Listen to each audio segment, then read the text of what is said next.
Great. So thank you so much for joining us for the June 2024 session of the Women's Empowerment Principles 101 webinar.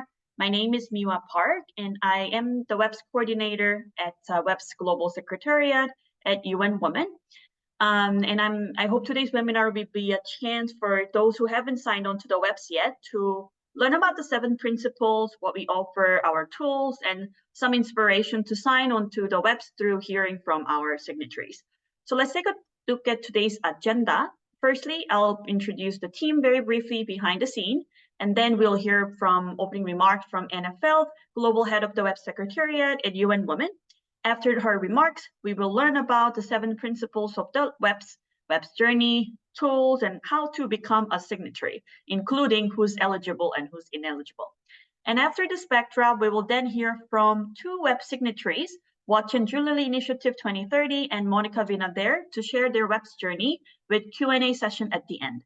Then Anna will close today's session. So please stay tuned until the very end.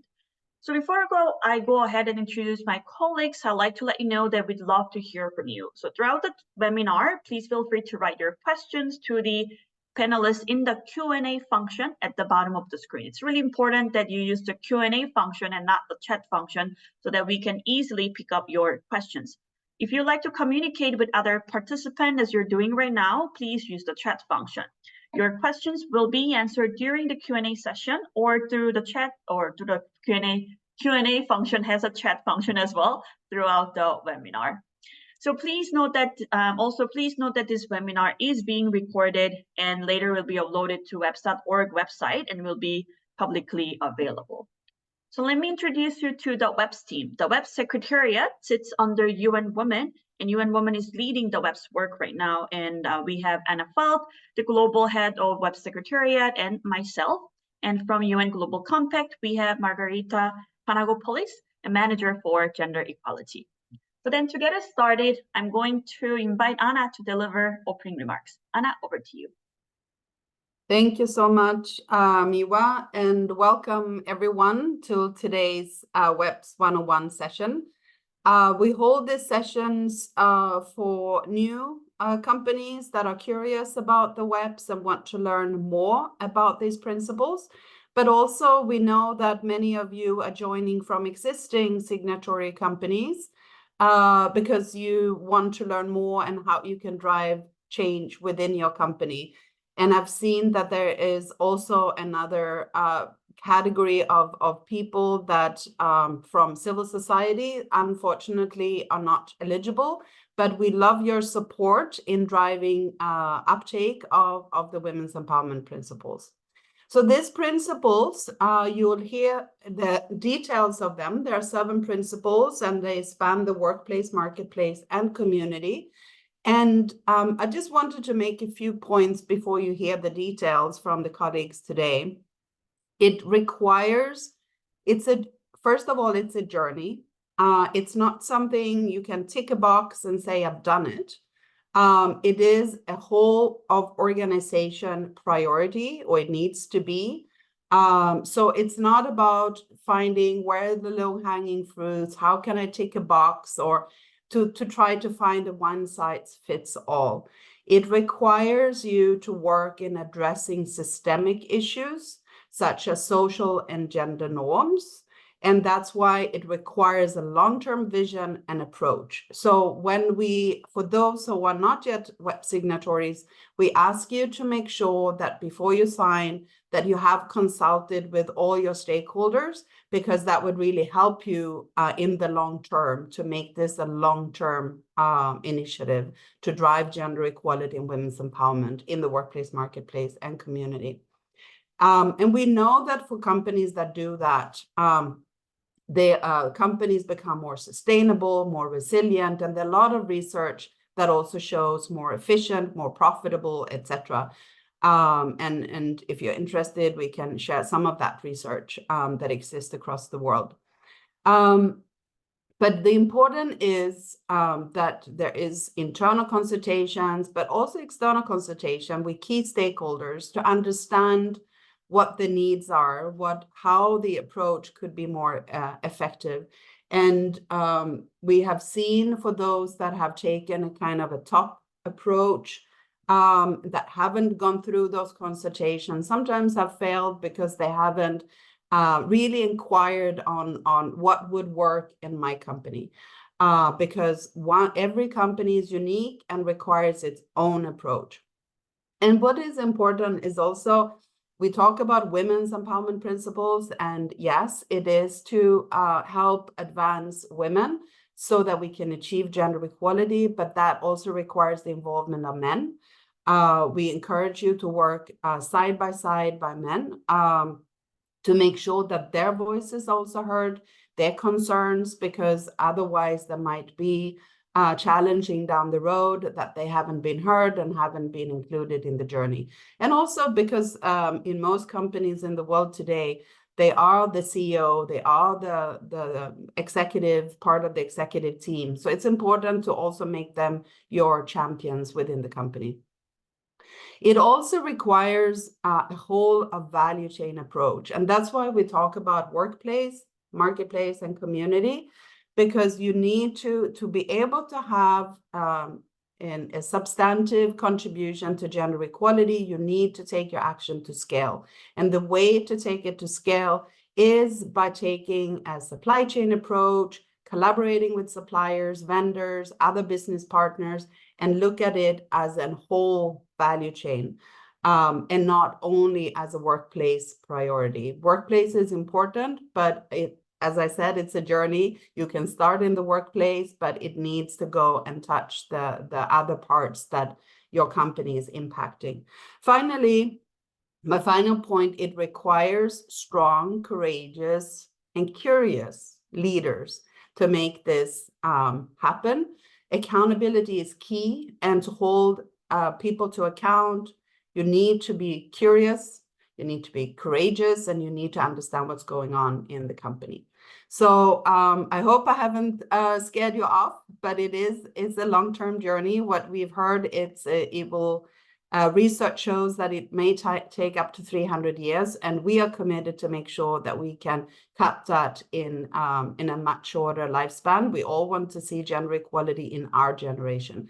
So this is an effort to drive gender equality together. So I'll hand it over to Miwa, and you will hear everything about the Women's Empowerment Principles. And for those that haven't yet joined, please join us and make gender equality possible in this generation. Thank you so much.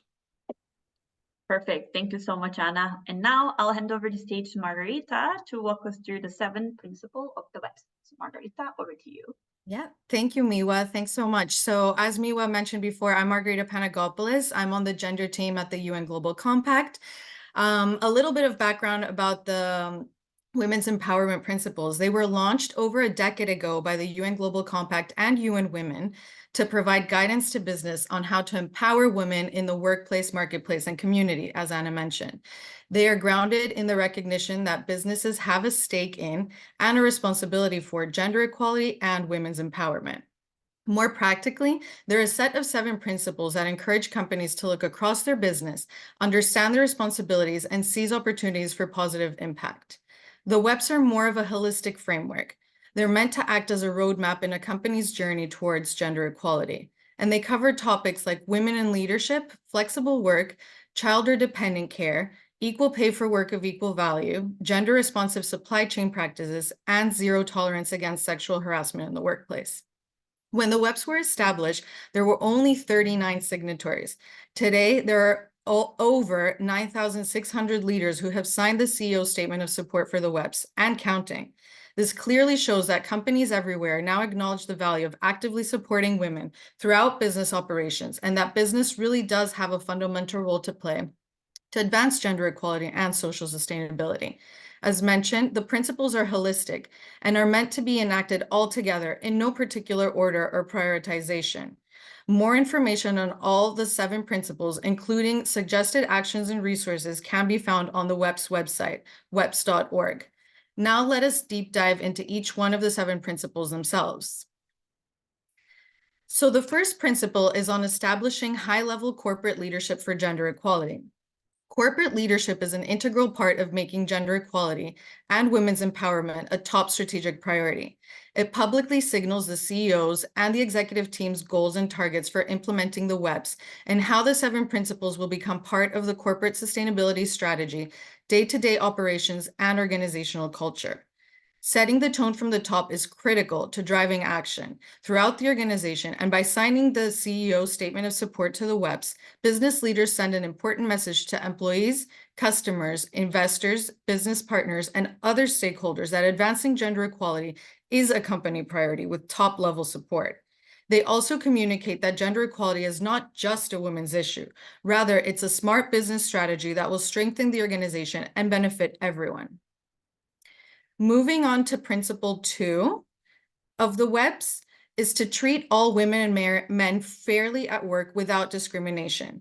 This is not only a moral necessity, but it's also good for business. Having equal treatment between women and men in the workplace translates to better talent acquisition, higher employee retention and satisfaction, increased productivity, and better decision-making. And now this is even more important given the pandemic's disproportionate impact on women. We've already seen the economic gender gap grow. It will now take over 169 years, or approximately 5 generations, to close the economic gender gap.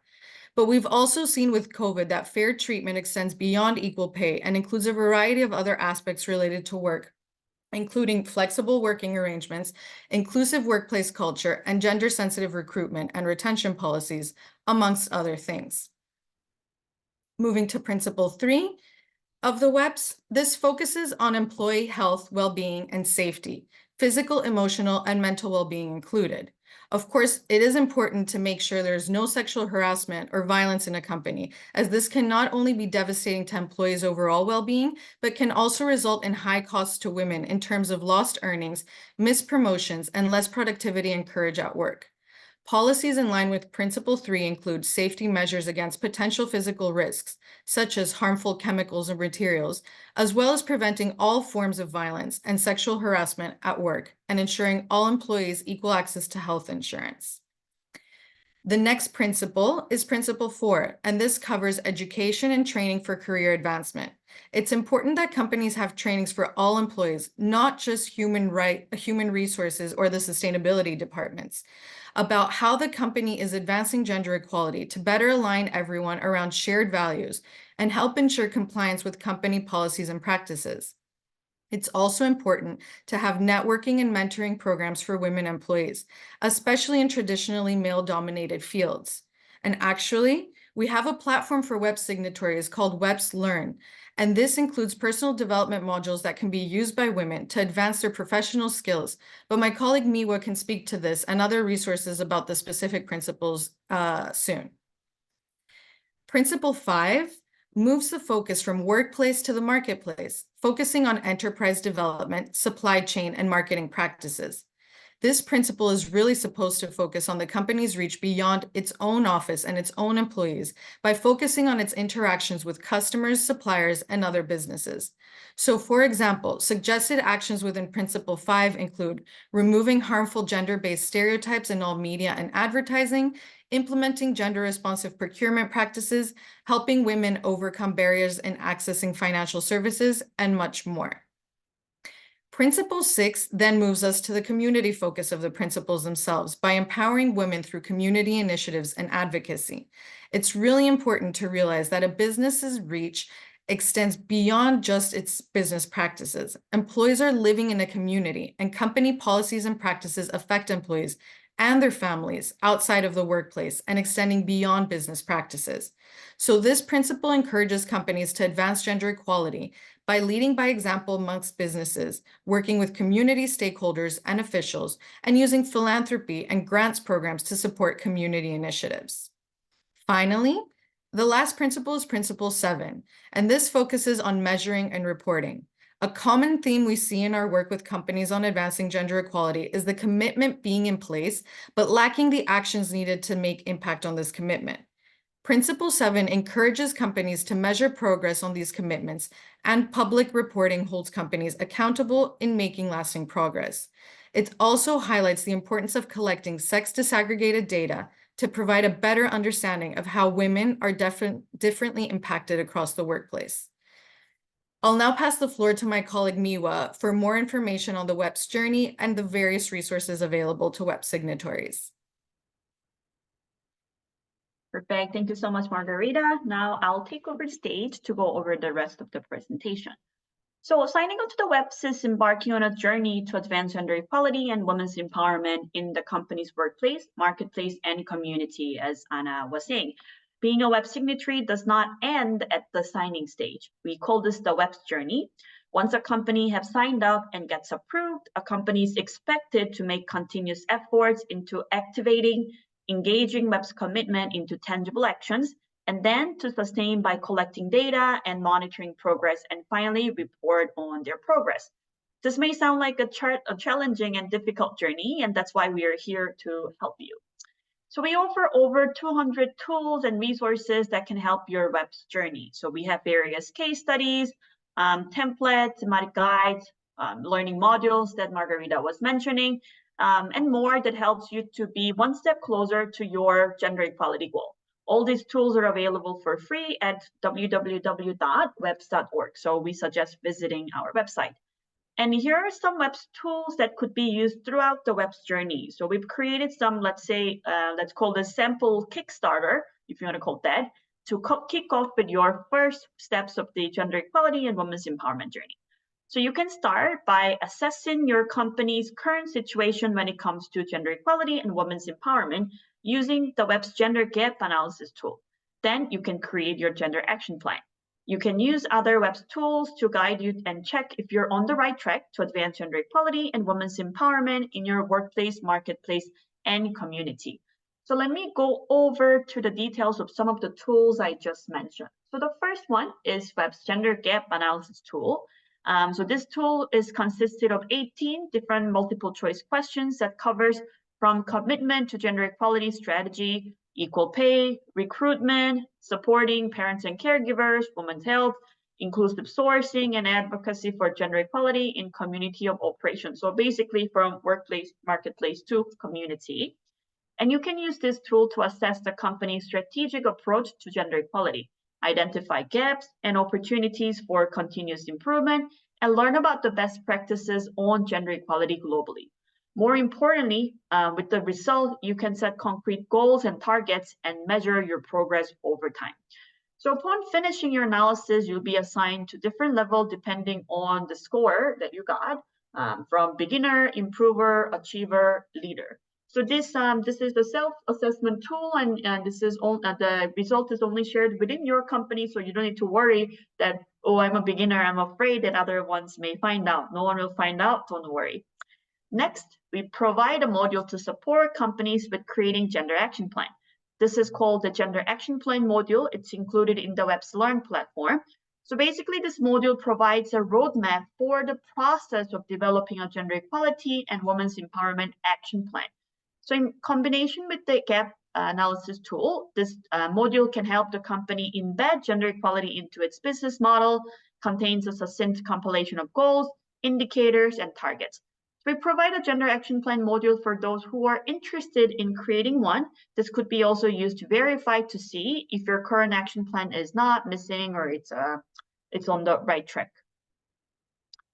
So a tool that a signatory can use to advance gender equality and women's empowerment from their workplace is this gender responsive recruitment checklist. It has been developed to guide companies to practice gender responsive recruitment. Can be used for recruiting firms, of course, for headhunters, but also in-house HR department to assess if your company's recruitment process is gender responsive. So this is only available for WEPs signatories. It means that you need to become a signatory, then you log in and you'll be able to access this tool for free. So another tool for workplace is our Diversity, Equality, and Inclusion Manual. So this manual aims to provide WEPs signatories with guidance to design, implement, and track progress against their DEI policies and procedures to ultimately cultivate the DEI culture. So this manual provides a summary of emerging key DEI principles and good practices with a focus on gender equality. It also offers tools and recommendations on how to implement DEI strategy and initiative. It also aims to provide hands-on guidance to leaders, professionals, and practitioners in the signatory company on integrating DEI lens into the core of their business strategies and plans. It's only available to WEP signatories. I just wanted to highlight that you may not be familiar with diversity, equality, and inclusion. Normally you go with diversity, equity, and inclusion. UN Women chose equality as equality is our ultimate goal, so that our DEI tool manual is called Diversity, Equality, and Inclusion Manual, and not Diversity, Equity, and Inclusion Manual. So Margarita explained that the WEPs covers beyond workplace, and here's a tool for the companies to use to advance gender equality and women's empowerment in the marketplace. This tool is called the WEPs Gender Responsive Procurement Assessment Tool. This GRP tool helps companies to advance gender equality in their marketplace by providing opportunity to assess if the company's procurement policies and practices are gender responsive. We have been encouraging our signatories to take it and then take it even further, encourage their suppliers to take this to create an impact for the whole ecosystem. So 2 signatories that will be talking at the panel session are actually participants of our GRP assessment tool pilot program that we did last year. So you will hear from our speakers later on their experience of the GRP tool and if they have found it useful. I really hope so, but they'll share their experience later. So lastly, this tool can help you with measuring and monitoring your company's progress. This WEPs transparency and accountability frameworks provide companies with a holistic set of indicators covering workplace, marketplace, and community that are most likely to advance gender equality across corporate value chain aligned with existing corporate gender equality frameworks. So there are 5 types of different indicators, and they're designed to provide companies on indicators for workplace, marketplace, community, starting from baseline, essential, complementary, and input support measures, and additional indicators. I believe that we have around 70 different indicators. So instead of you reinventing the wheel to measure your progress, you can utilize this tool to pick your KPIs and set your targets for your improvements. So now I will finally move on to the most exciting session for some of you who haven't joined the WEPs yet, to explain the joining process of the WEPs. So joining the WEPs is a simple process. As Anna mentioned, you're eligible if your company is legally registered and for-profit company. We are accepting chambers of commerce, business association, and industry association as well. In fact, you will hear from one of the industry associations that joined the WEPs and have been actively implementing the WEPs later in today's session. And we're not accepting NGOs, MPOs, and other nonprofits at this point in time. So once you have confirmed your eligibility, you can go to www.weps.org/join website and then fill out the join form and submit the form. The form is pretty self-explanatory, and you need to provide the information requested in each section. It takes us about 10 to 15 business days to go through an application, and you'll hear back from us if you need if we need any additional materials and additional support. So there are a few things I'd like to emphasize for filling out the form. First, the CEO statement of support needs to be signed with the date by the CEO or the person with highest decision-making authority in your company. So the date is important because this date will be the date that will be shown on your profile as the date your company has joined the WEPs. Again, CEO statement needs to be signed by the highest decision-making authority. That person is generally called the CEO, so we call it CEO statement of support, but this person could be called managing director, chairman, president, and etc. Just keep in mind that the idea here is to get the buy-in from the highest decision maker of the company. Then for the CEO quote, we'd like for you to answer, how will you contribute to gender equality? And tell us why this agenda matters to you and your company. And maybe share how you've been doing or how you are planning to work on advancing gender equality in your workplace, marketplace, and community. And the last CEO photo is also very important. We only accept professional headshot with no logo pictures are accepted. So if you want to learn more about the eligibility criteria, steps of joining the WEPs, you can visit our website and you'll find answer to most of your questions. So I hope that you found these tools and signing up tips useful. All our tools are available on our website, and if you have any questions, please let us know. The chat function is the Q&A function is open. Now I'll invite two web signatories to share their web's journey. So we have Emily Ben Landegam from Watch and Jewellery Initiative. She's a manager of governance and strategic sustainability project. Then we have Olivia Cannon, sustainability manager from Monica Vinader. So now I'm going to hand it over to Anna to lead the roundtable session. So Anna, over to you. Thank you so much, Miwa, and thanks everyone for your great questions. We continue to answer them. If you have questions, please put them in the Q&A chat so that we can keep track of them.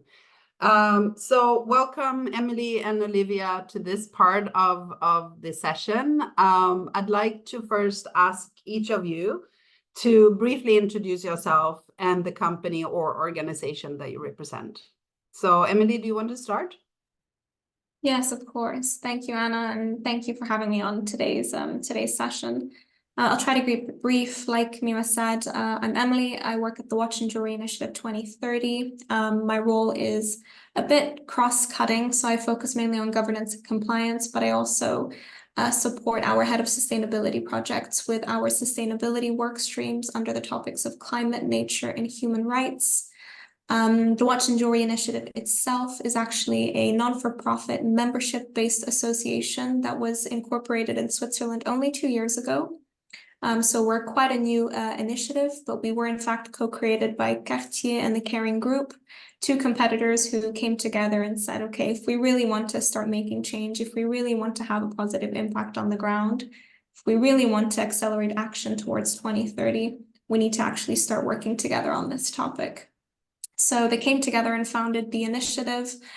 We are a global membership-based initiative, and so we welcome players from the entire watch and jewelry industry, no matter how large or small you are, and no matter where you are in the value chain. And together with our members, but also experts, other industry associations, other sustainability initiatives, we try to leverage the power of our collective membership, but also this industry, to create a positive impact for people and for planet.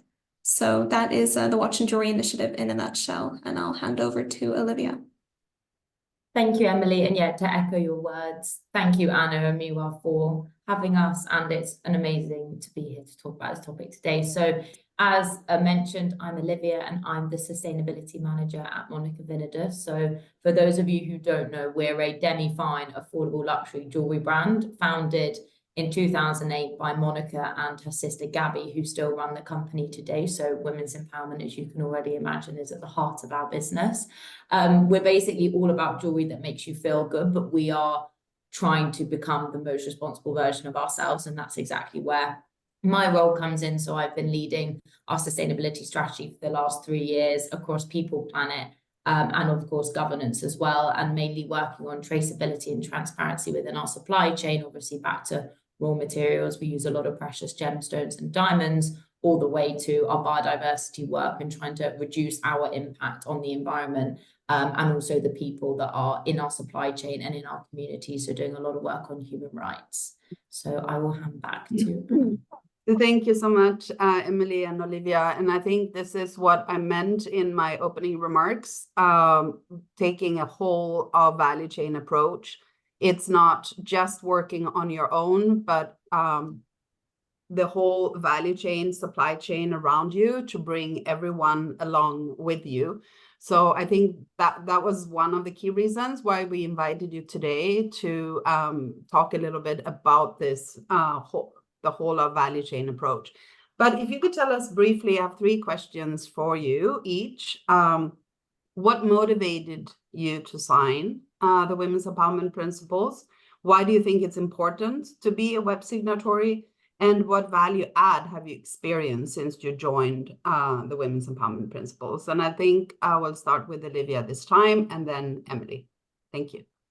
Of course. Thank you, Anna. So I think, as you said, that question is multifaceted, but as I've already alluded to, we are a female-founded and female-led company. So the motivation for us to join the WEPs is it's already ingrained in our DNA to look after women, but also to champion gender equality, regardless of gender and being a female. And we wanted to align ourselves to a global initiative and a global collective, to your point, that we cannot do this by ourselves. And we know that. And so we wanted to make sure basically that we're aligning to international labour and human rights standards, which the WEPs is literally bolstered by. And it's kind of our external seal and commitment to other businesses in our industry to say, we are committed to this. It's part of our strategy and we're so passionate about it that that's why we've signed the WEPs, and we're using this to signify all the good work that we're doing, but also that we'll come on to that we've still got a long way to go. So I think that was mainly our motivation. I think it's really important for us to be a WEP signatory because we are dedicated to women's advancement and we want to constantly challenge ourselves to do better in this area. We want everybody in our business to feel seen, feel heard, feel empowered, and feel equal. And this needs to be reflected in our company culture, not just internally, but also along our supply chain. So we've actually been a WEP signatory since November 2022, so coming up to 2 years. And our entire tier 1, so all of our jewelry manufacturers are also WEP signatories. And I think that demonstrates to you this is as much about our supply chain as it is about our business. And I think for us, it's giving a framework to a really complex topic and a very complex issue where you're dealing with lots of cultures. And the women's empowerment principles, as Margarita mentioned earlier, that they are 7 key core guiding principles that you can come back to and you can talk to your suppliers about and say, we're all signed up to this. Let's tackle each one at a time or try and tackle a few together. But it's giving a framework basically to bolster our mission. And I think that was really crucial for us. And it also keeps us accountable. And it also gives us this amazing library of resources of if we need to, we know we're falling down in one area, that there's a whole load of resources and a network that we can go to for support because no one can achieve this by themselves. Like gender equality, as you said, Anna, at the beginning, it's going to take hundreds of years to solve. But if we can all do it together, then we're going to be in a much stronger position. And as Emily said, that's the reason for the Watch and Jewellery initiative. And we're also part of that. So you can see we're a big fan of collective action. But we just want to basically make women's empowerment a strategic priority. And we've now built this into our long-term roadmap because it needs to be a business priority. And that's why basically it was so important for us to, become a WEP signatory. Great. Thank you so much, Olivia. Emily? Thank you, Anna. Thank you, Olivia. Yeah, I mean, your perspective is so unique and I'm trying not to duplicate anything you've said because you really kind of hit the nail on the head there. And it's that kind of mindset that we're trying to shift as an association. We have a bit of a different perspective as a WEP signatory because we're not just focused on our own practices and the messages that we want to advocate within this industry, but how can we get our full membership on board? We are a membership association with over 60 companies from different aspects of the supply chain, whether they're retailers or suppliers or manufacturers or refiners. They have very different natures in terms of how they are from a corporate perspective, but they also have a very different impact on the value chain. And so it's a key priority for us to try and encourage them to actually build momentum on the WEPs and embedding gender equality in their corporate structures. So, I think it's also inevitable to acknowledge the impact that we can have as an industry on gender equality. I think, women drive over 90% of the world's jewelry. 70% of jewelry manufacturing workforce is made up of women. And, we don't want to deny anymore the role that women play within our industry, but we ourselves cannot create the impact that is necessary. And that's where we really want to push and drive action amongst our members. And, as an initiative, like I said, we cover climate and nature, but our third pillar is fostering inclusiveness. And this is where we tackle topics like human rights, gender equality, but also the broader diversity and inclusion topic. And one of the key aspects of this is that we do ask all of our members to become a WEPs signatory. And it's this idea that we're not only encouraging them to start thinking about this topic from the top, but also providing them with a framework to do so. We want to build on existing initiatives that we know are solid and robust, and that's exactly what the WEPs framework provides. And so we really want to encourage our members not only to become a WEP signatory, but to actually start using their framework to build a work plan that's tackling gender equality at the core of what they do. And the real added value in this is the fact that a lot of our members are SMEs. They're companies who do not have the financial or human resources to really start implementing this topic the way that bigger companies do. So the biggest added value that we've seen, especially with our members who are over 40% SMEs, is that it provides them not only with the framework and the guidance that they need to start tackling this topic, but also with the resources and the training and the guidance that they need to continue this journey. And like Miwa said before, it's not just about becoming a signatory, but it's about continuing that engagement and sustaining that engagement. And that's why we have embedded the WEPs framework so prominently in our structure as an initiative, because we really believe that if companies start embedding this framework going forward, they will actually have a chance to not only embed it throughout their entire organization, but create real and lasting impact going forward. So that's Thank you both. This is amazing to hear with this approach that you have taken as the Watch and Jewellery Initiative 2030, and also as Monica Vinader, to really see it as a collective effort, and to work together to drive that cultural change and change in social and gender norms that is required for us to be able to achieve gender equality. Emily, you talked about having made it mandatory for all your members to be a WEP signatory. Can you talk a little bit about the uptake from the members, and what the response that you've seen from the members as you made that mandatory? Because I think you are a very unique organization in that way, that actually taken that extra step to make this requirement. Yeah, absolutely. So yeah, we've made it a minimum commitment. I mean, we have various minimum commitments across our 3 pillars, but under fostering inclusiveness, becoming a signatory is one of the 4 minimum requirements. I mean, I think I already talked to the fact as to why we do this. We see it as the perfect framework to really support companies, no matter where they are in the value chain, to start tackling this topic. So that is, I think, one of the core elements we've done, but how do we move from there?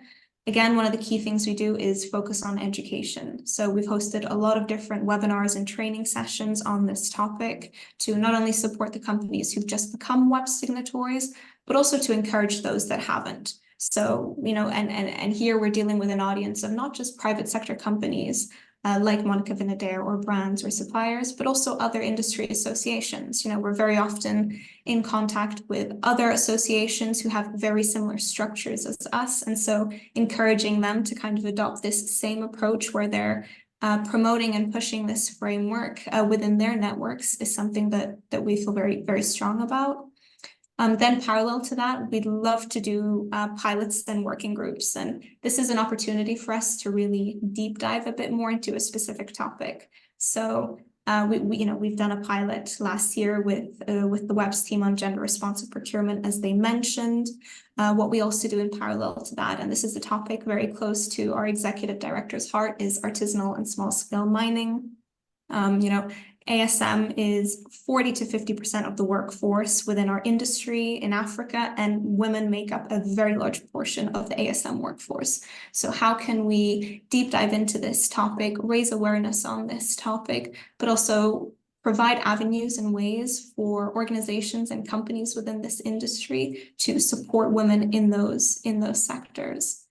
So yeah, we kind of range from, our minimum commitment, which is mandatory, providing resources and training on how to embed that framework as additional guidance, and then having those deep dive working groups and pilots to kind of hone in on new topics that are maybe not as talked about or not as obvious within our industry, topics that are also lacking guidance within the industry, and see how we can excel on those specific topics.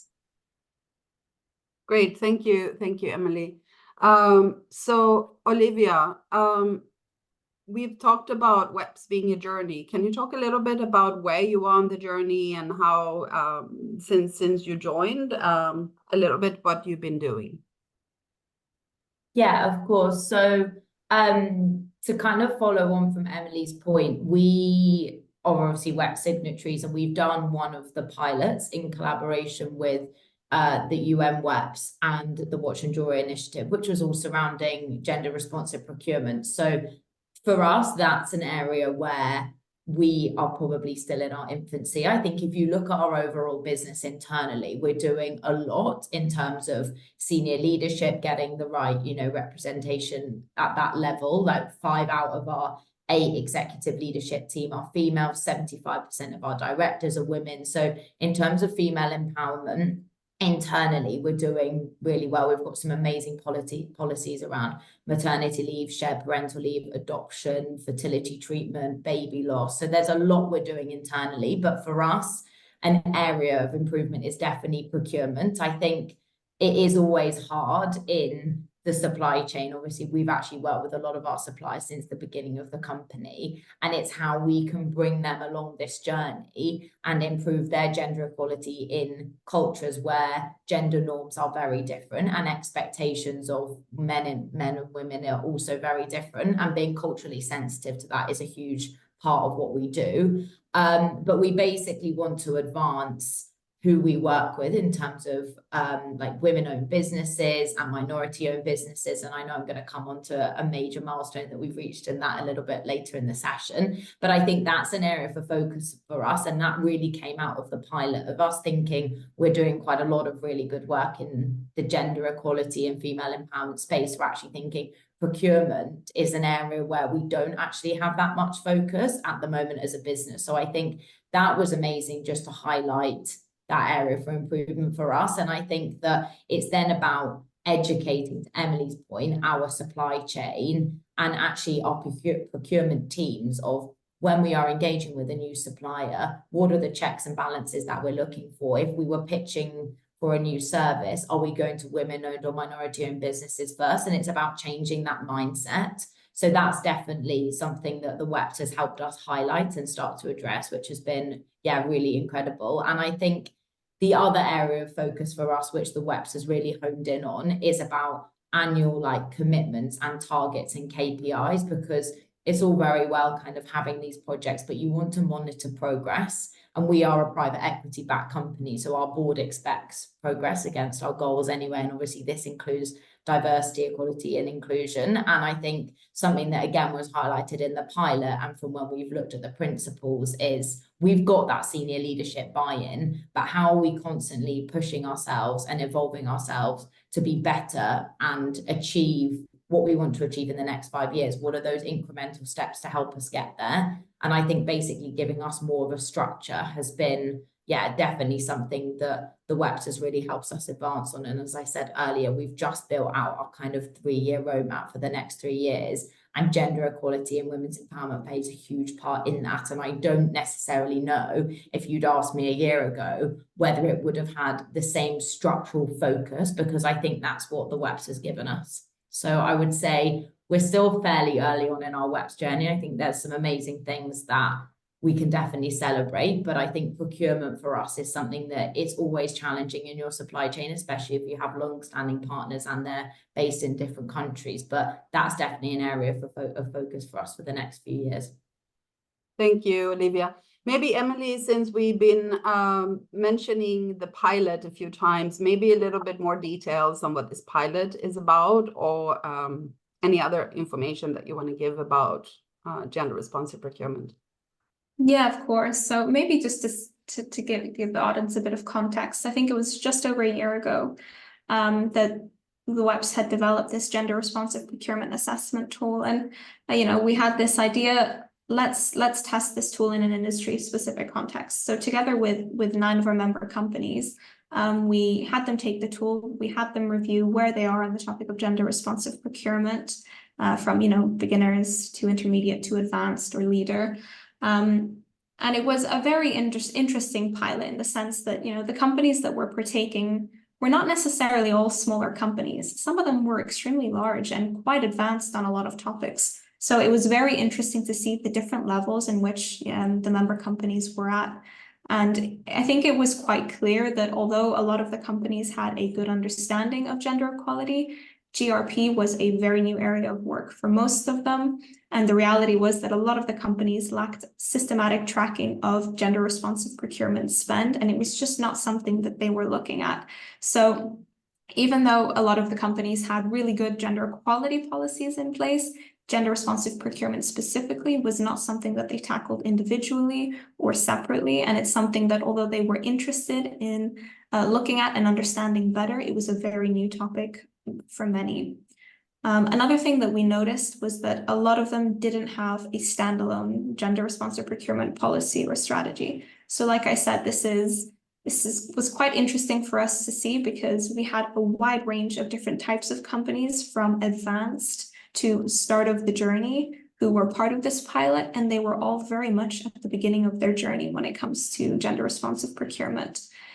So together with the member companies and the WEPs team, we actually developed a case study that kind of set the scene on, what gender responsive procurement looks like within the watch and jewelry industry specifically, but also what the key obstacles or challenges were that we kind of acknowledged within this pilot, and then how the companies can actually start developing an action plan to start incorporating gender responsive procurement within their strategies and within their action plans going forward.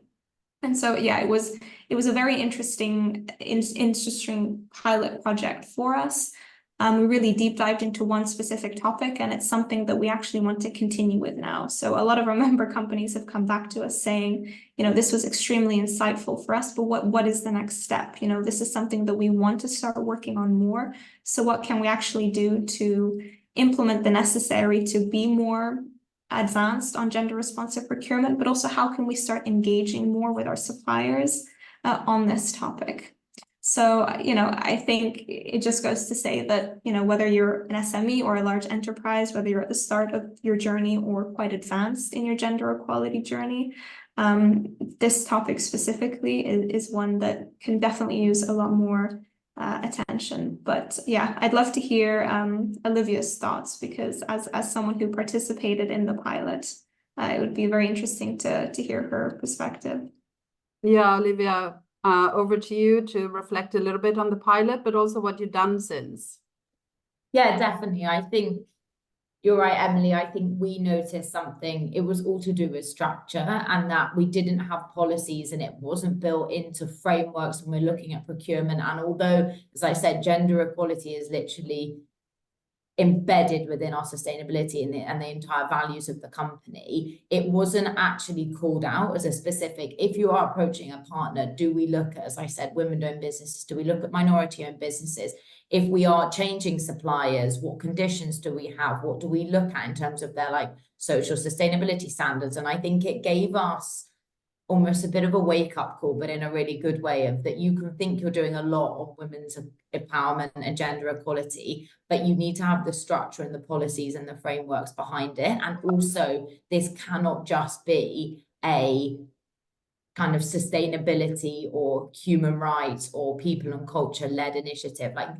Procurement is obviously embeds across our entire company, whether you're e-com looking for a new service provider or you're in customer care. There is so many people in our company that it touches. And I think it was great for us to, obviously, as I said, be part of the pilot and see where we were really tracking, because it was a really clear checklist and a really clear questionnaire, and we could see kind of our red, amber, green of where we were doing well and where we weren't. So I think it gave us really clear guidance. But I am pleased to say we have made some big achievements since we have joined the pilot. So as I mentioned previously, 100% of our tier 1 jewelry manufacturers have now signed the WEPs, and it's a testament to the fact that as a result of that, they're now really taking their own initiative to advance women's empowerment and gender equality within their factories, which is amazing. And one supplier, particularly in India, they've taken huge strides to try and empower women more within their company, which is actually predominantly male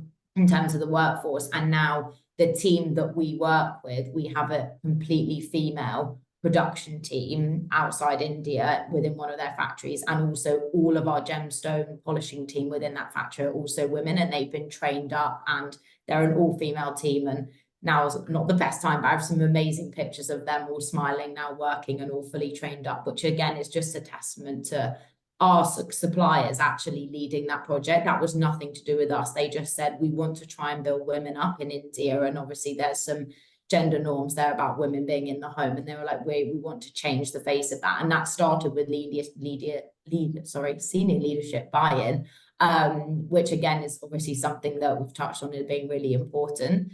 And part of that, we've also just launched a project where we're basically benchmarking each of our suppliers. So we're asking them a series of questions about the makeup of their workforce, plus kind of additional benefits, whether that's maternity leave, paternity, what do they offer for new mothers, what kind of healthcare packages do they offer, so we can understand that we have basically one, where all of our suppliers are at in terms of looking after their workforce, both men and women, but also ensure that we have a really high standard across all of them. So if one of them, for example, this supplier in India has got this amazing kind of women's gemstone polishing facility, and we have one of our suppliers in Thailand saying, well, we're really struggling to get women into our workforce in gemstone polishing, we can say, well, we've got an amazing example of a supplier in India. Let us share this case study with you and help bring you on this journey and raise your standards. So that's a really exciting project. And then from that, we basically want to develop bespoke training and additional support based off whatever our findings are. So if we find that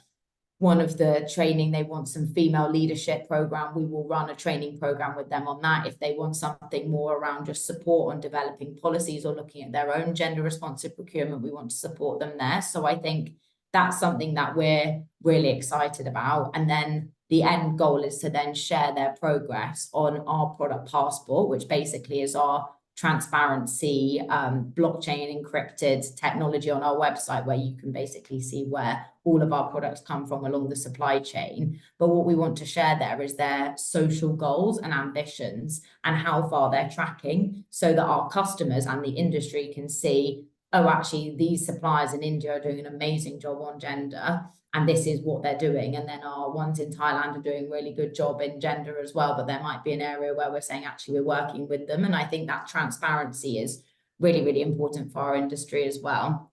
And as Emily mentioned, kind of ASM workforce is crucial for our industry, and we want to try and support women and the workers there. And we are very excitingly, hot off the press, launching a collection in August this year with Africa's first mine run by a completely female workforce. So not only do we have full traceability of back to this gemstone mine of the gemstone that we're mining, but it is mined, cut, polished, everything by all female workforce, which actually is the first in the world to be exclusively female. So I think hopefully that demonstrates our commitment to try and advance our procurement and go all the way back to the raw material, not even just working with our tier one suppliers, that not only do we want transparency and traceability at every step, but also we want to support women and their families. And that is exactly what this mine is doing. It's supporting women so they've got enough money and the right resources to support their families and their children and help raise those communities. So yeah, they're all our achievements to date, but there's definitely more to come in the pipeline.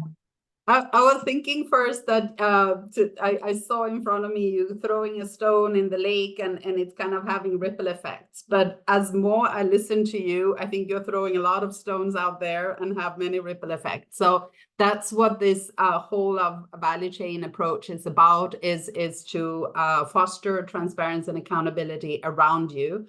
And you've done an amazing work to kind of bring your business partners with you on this journey. So thank you both. We have come to the point now where we will take questions from participants. I've seen some comments that everybody is very impressed with the work that you're doing and how you are making change across the world. I think maybe while we wait for a few more questions, Miwa, for our panelists today, there are some questions to you that I think you'd like to answer. Who normally drives and takes ownership of WEPs implementation within companies? And also Olivia and Emily, if you would like to touch upon this as well from your experience, that would also be very useful. What if the company doesn't have a sustainability team or lacks internal gender expertise? What do you do? And also in terms of, Miwa, maybe you can answer this one too. if you don't belong to a company, but you are self-employed, can you be a signatory? No, of course, I can take the second question first. So if you're self-employed, but as a business, so you can be a one-person enterprise, in that case, you are eligible to become a signatory because we accept any type, any size of enterprises.